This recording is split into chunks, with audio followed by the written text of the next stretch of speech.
Place maintenant à votre rubrique cinéma. Claire Diao d'AO Télé est avec nous. Bonsoir Claire. Bonsoir, bonne année. Bonne année à vous aussi. Coup de projecteur ce soir sur le long métrage franco-tunisien Vent du Nord de Walid Matar. Un film passionnant sur la délocalisation d'une usine et le destin de deux ouvriers en France et en Tunisie. On regarde tout de suite un extrait. Bien sûr que oui, c'est décidé. L'usine va être délocalisée.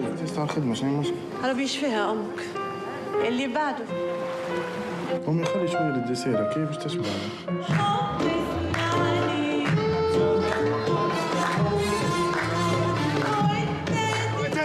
Laisse-les faire, c'est trop tard. ما نبكيش أنا على خدمة الخير. يا خويا. خدمة؟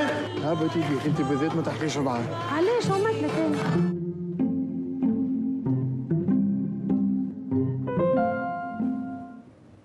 Qui est ce jeune cinéaste, Walid Matar ?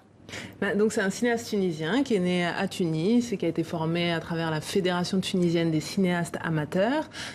C'est aussi dans l'air du temps. On parlait tout à l'heure dans un reportage de la lutte contre la vie chère, etc. en Tunisie. Les cinéastes ne s'éloignent pas en fait de la question sociale et c'est vraiment ce qui est spécifique à la cinématographie de Walid Matar, qui s'est fait remarquer en festival avec plusieurs courts-métrages et notamment Offrande et Baba Noël. Dans Offrande, il parlait de la pression sociale faite sur une famille obligée de s'endetter pour acheter un mouton à l'occasion de la fête musulmane de l'Aïd. Et dans Baba Noël, il était question d'immigrés qui se cachaient donc à travers un déguisement de Père Noël. Donc il y a toujours cette thématique en fait de justice sociale et d'inégalité, de représentation dans ces personnages. Et quels éléments retrouve-t-on dans Vent du Nord ?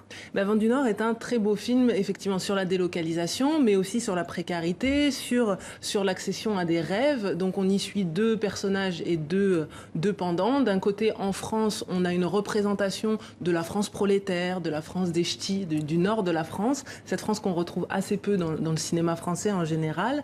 Et du côté tunisien, on a l'inverse, on a pour un même emploi l'aspiration d'un jeune qui va lui trouver l'amour dans l'entreprise. Donc on a d'un côté la lutte d'un salarié qui va se trouver sans emploi et qui va vouloir se réinventer dans quelque chose d'un peu plus difficile, on va dire.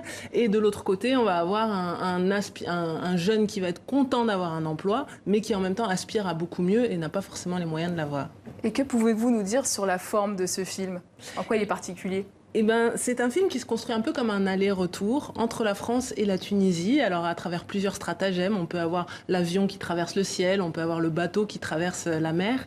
Et puis, il y a une scène assez forte dans ce film, c'est la rencontre des deux personnages, parce qu'à un moment donné, les personnages français se déplacent en Tunisie. Et d'un côté, on va avoir les Français touristes dans un bus touristique qui vont longer un train dans lequel va se trouver le personnage tunisien. Et c'est comme s'il y avait une rencontre, les deux personnages se dévisagent, en même temps, ils ne se connaissent pas, ils ne savent absolument pas qu'ils partagent qu'ils ont travaillé dans la même entreprise, au même poste, et on va dire les trajectoires se dévient. Et je pense qu'il y a une vraie douceur dans la manière de filmer de Walid Matar qui en fait un film très beau, touchant et dans l'air du temps. C'est quoi sa touche personnelle ?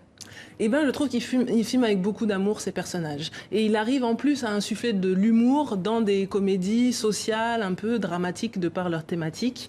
Je note particulièrement la prestation de Philippe Rebaud, donc du côté français, qui joue l'ouvrier Hervé.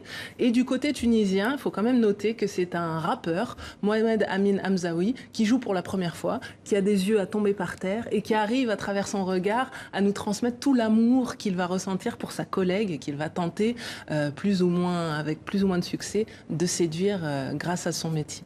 Et c'est un film en plus franco-tunisien produit par un Marocain. Oui, je tenais à tirer mon chapeau à un producteur qui s'appelle Saïd Amish de Barnet Productions. C'est un producteur donc, qui est né, qui a grandi au Maroc, qui s'est ensuite formé à la Fémis en France, qui a produit énormément de courts-métrages, mais aussi de longs-métrages comme Much Love de Nabil Ayouch. Et c'est un producteur qui est en train d'accompagner toute une génération de cinéastes, et notamment de cinéastes français aussi à double culture, qui sont actuellement au stade du court-métrage, mais qui seront demain, comme Walid Matar, au stade du long-métrage. C'est un métier de l'ombre qu'on ne salue pas assez, donc je tenais à souligner son travail. Alors pour nos téléspectateurs, Vent du Nord de Walid Matar sort ce 10 janvier en Tunisie, le 28 mars prochain en France. Merci Claire Diao. Je rappelle que vous êtes la cofondatrice de la revue de ciné panafricaine AO Télé qui est disponible sur votre site internet.